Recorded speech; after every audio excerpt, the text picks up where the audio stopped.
Est-ce que Valtteri Bottas a volontairement laissé passer Verstappen au premier virage du départ du Grand Prix du Mexique, condamnant ainsi Hamilton à perdre demi-seconde après demi-seconde, 7 points sur le leader du championnat? On va revenir sur ce départ du Grand Prix du Mexique qui a très mal tourné pour les Flèches d'Argent alors qu'elles avaient toutes les cartes en main pour maintenir le blocage sur les Red Bull, au moins jusqu'à la sortie du premier enchaînement.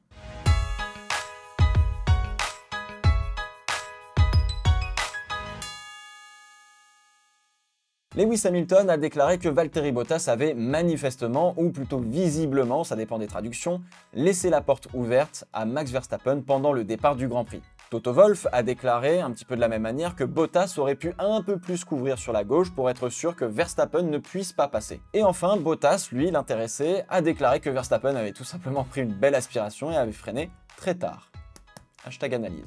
Bon, très bien, maintenant que tout le monde s'est expliqué, j'ai une question. Avec tous les millions de dollars, tous les giga QI présents dans cette équipe multiple championne du monde qui tente d'aller chercher sa 8e couronne, et non pas la 9e comme je l'ai dit dans le Fast 5, a réussi à laisser Verstappen se retrouver sur la trajectoire idéale de course avec un boulevard pour freiner aussi tard et se barrer derrière.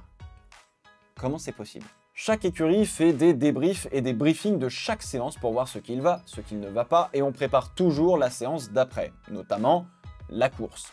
Cela me paraît inconcevable que chez Mercedes, on n'ait pas prévu une stratégie ou une tactique pour le départ afin de faire virer en tête les deux voitures au premier virage. Partir en première ligne au Mexique, cela veut dire qu'il va falloir défendre corps et âme pendant près de 800 mètres jusqu'au premier virage, et généralement on se retrouve à 3 de front au freinage car la piste est relativement large, et on pourrait même se mettre à 4. Mais alors là, on part sur un petit peu plus de kamikaze, on va dire. Toutes les voitures derrière vont avoir une telle aspiration qu'elles vont gagner énormément en vitesse de pointe et donc revenir sur nous avec un différentiel de vitesse assez conséquent. On peut parler d'environ 20 km/h en bout de ligne droite, ce qui à 300 km/h reste quand même assez colossal. Sauf qu'à partir du moment où la voiture sort de l'aspiration et se retrouve dans l'air propre, elle va perdre très vite ce surplus de vitesse.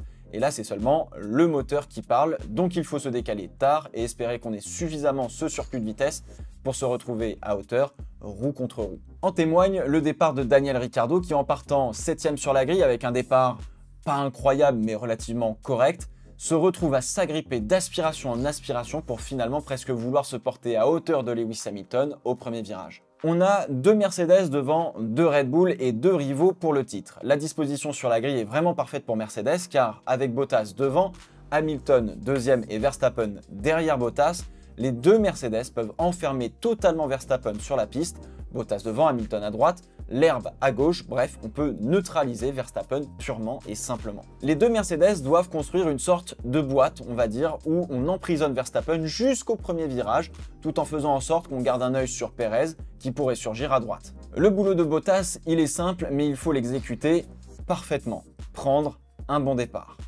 Bon, alors là, pour le coup, pas ouf, mais en vrai, tant mieux, car ça laisse l'opportunité, on va dire, à Hamilton de se décaler à gauche, pour fermer un espace assez critique entre les 2 Mercedes où Verstappen aurait pu plonger. Le boulot d'Hamilton, c'est donc de fermer l'espace au milieu en surveillant Pérez et les autres pilotes derrière qui pourraient se décaler et plonger à l'intérieur.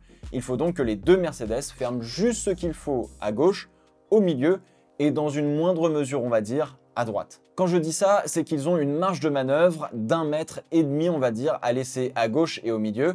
Les F1 font 2 mètres de large, donc si on est un petit peu en dessous en termes d'espace, les pilotes derrière ne vont pas s'y risquer. Ce que l'on veut éviter, c'est d'avoir Verstappen, Bottas, Hamilton. On préfère avoir Bottas, Hamilton, Pérez par exemple. Verstappen prend son aspiration, à droite a priori c'est pas vraiment faisable de se décaler, donc soit on patiente derrière Bottas, soit on se décale à gauche. Et c'est là où on foire une première fois chez Mercedes. Je crois que personne n'en a vraiment parlé, mais la ligne droite à Mexico n'est pas tout à fait droite. On a une cassure légère qui ouvre la piste à gauche quelques centaines de mètres après la ligne de départ. Et Bottas, à cette cassure, ne s'est pas décalé à gauche pour que sa trajectoire épouse la limite de la piste, ce qui a ouvert un espace pour Verstappen. À la décharge de Bottas, il faut qu'il gère l'espace à droite avec Hamilton, là on parle de quelques mètres à très grande vitesse. Il faut qu'il anticipe à quelle vitesse Verstappen se rapproche derrière pour fermer correctement la porte et pas faire un carton, on va dire, en pleine ligne droite parce que sinon c'est dramatique, il y a 20 voitures sur le carreau. Et il faut qu'il gère la cassure de la piste qu'il ne peut pas forcément bien anticiper car elle est très douce. Et sinon, à part ça, il faut qu'il pilote sa voiture aussi. Bon alors, vous me direz, c'est son job, hein, c'est aussi pour ça qu'on le paye, hein, donc oui. Est-ce qu'il a mal fait son job? Je dirais oui d'un point de vue de l'équipe. De là à dire que c'est intentionnel, je dirais non, clairement pas. Bref, finalement, on se retrouve à 3 de front avec Verstappen. C'est pas ce qu'on aurait dû avoir, mais tout n'est pas encore perdu. Verstappen se retrouve sur la meilleure partie de la piste, il est sur la trajectoire, qui est la partie propre avec le plus d'adhérence, alors que Bottas et Hamilton se retrouvent hors trajectoire sur une partie assez sale, tout comme un certain Daniel Ricciardo qui lui va soulever énormément de poussière, donc forcément on a moins d'adhérence. Verstappen freine juste un petit peu avant le panneau 100 mètres, ce qui requiert d'avoir une confiance absolue dans sa voiture. Je vous rappelle, on est sur un départ, les pneus et les freins sont encore un petit peu froids, donc on n'est pas sûr d'avoir un freinage optimal. Et pourtant, il nous lâche un sublime freinage sans aucun blocage de roue, et alors là pour le coup c'est vraiment très très fort. Bottas, lui, freine aux environs des 125 mètres, soit 25 mètres plus tôt à peu près que Verstappen, d'où le fait qu'on ait cette impression encore plus forte d'un énorme freinage de la part du Néerlandais. Hamilton, lui, est dans une partie assez sale, plutôt à l'intérieur, donc il doit freiner un chouïa plus tôt, mais du coup, en fait, il va se caler visuellement sur le freinage de Bottas pour tenter de freiner un poil plus tard et passer devant au premier virage. À ce moment-là, en fait, Hamilton n'a aucun visuel sur où est Verstappen. Je pense qu'il se doute que Verstappen est à l'extérieur, mais il ne l'a pas visuellement en fait dans son champ de vision pour se caler sur lui et freiner en même temps que lui. Car finalement, c'est vraiment Verstappen sa vraie cible. On sait d'ordinaire que Bottas, c'est un pilote qui prend beaucoup de précautions dans ses actions en piste. Le voir freiner tôt en ayant Verstappen et Hamilton de chaque côté, en vrai, c'est pas vraiment étonnant, mais ça coûte cher. Mais c'est vraiment pas étonnant. Et je dirais même que la position de Bottas est la plus inconfortable et la plus dangereuse stratégiquement parlant. Là où ça ne va plus chez Mercedes, c'est que l'intention de Bottas au freinage est devenue plus personnelle que de faire le jeu de l'équipe. Dans la configuration du 3 de front, Bottas constitue finalement le dernier rempart sur Verstappen pour Lewis Hamilton, donc il doit prendre Verstappen en référence pour freiner plus tard et lui fermer la porte à gauche, pour que Verstappen tout simplement abdique sa tentative. Il faut que Bottas du coup lâche un énorme freinage où il va se retrouver à cheval sur la ligne blanche extérieure du premier virage et où Verstappen aura le choix soit d'abandonner sa tentative ou alors d'aller prendre l'herbe. Ce qui, dans le même temps, en fait laisserait un boulevard à Lewis Hamilton pour prendre correctement le virage et prendre la tête de la course. Encore une fois, le but c'est avoir ce que l'on appelle stratégiquement la track position en sortie du premier enchaînement. On veut l'avantage de la position en piste. Si une des Mercedes sort en tête, il y a match stratégique pour le premier relais. Si les deux Mercedes sont toujours en tête, on a une chance de faire gagner Lewis Hamilton car on joue 2 contre 2 et comme c'est difficile de dépasser à Mexico, il y a moyen. Bon alors, faire abdiquer Verstappen cette année, c'est clairement pas la mission la plus facile du monde, hein, mais pire, Bottas anticipe que les deux fous furieux vont freiner trop tard et se sortir, et lui va pouvoir croiser et tirer les marrons du feu. Alors oui, freiner plus tôt, c'est intelligent pour bien se placer pour la suite de l'enchaînement, en espérant qu'Hamilton et Verstappen fassent des bêtises, mais là du coup, Bottas ne joue plus le jeu de l'équipe, mais joue sa carte personnelle, car il n'est plus le rempart d'Hamilton face à son rival. Le problème de Bottas, c'est qu'il freine un peu trop tôt, et Pérez et Ricciardo sont également un peu surpris, car eux freinent un chouïa plus tard.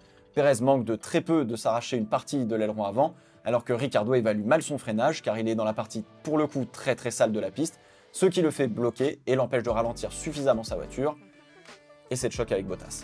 Alors l'idée de Bottas finalement, d'un point de vue du pilote, est plutôt intelligente car si Verstappen loupe son freinage et tire tout droit, il laisse passer Hamilton et se retrouve P2 pour faire le rempart pour le reste de la course. Au mieux, il tire les marrons du feu et se retrouve en tête pendant qu'Hamilton et Verstappen se donnent des coups de casque par exemple dans l'herbe. Sauf que Bottas a oublié que Verstappen était sur la meilleure trajectoire, avec la meilleure voiture, qu'il allait tout tenter pour réussir son freinage et que particulièrement cette année, Verstappen fait très peu d'erreurs dans ce genre de situation. Au final, au lieu de compter sur lui-même, Bottas a trop compté sur les autres, ce qui l'a puni car en freinant tôt, il remettait d'une certaine manière une partie de son destin entre les mains de Pérez et de Ricciardo, qui freinerait quoi qu'il arrive peut-être un petit peu plus tard. Au lieu de positionner Hamilton en tête et en donnant du mal à Verstappen pour se retrouver dans la course, on va dire P3 ou P4 pour Bottas, pour le championnat constructeur et marquer des points, il ne marque pas de points, laisse Red Bull revenir à 1 point et Hamilton en perdre 7 au championnat. Si Red Bull et Verstappen gagnent cette année, ce sera en partie à cause de cette erreur d'appréciation au départ de Valtteri Bottas, et avec 4 courses restantes, ce genre de scénario ne doit pas laisser de place à l'échec, surtout que Bottas, il avait 2 opportunités de neutraliser Verstappen.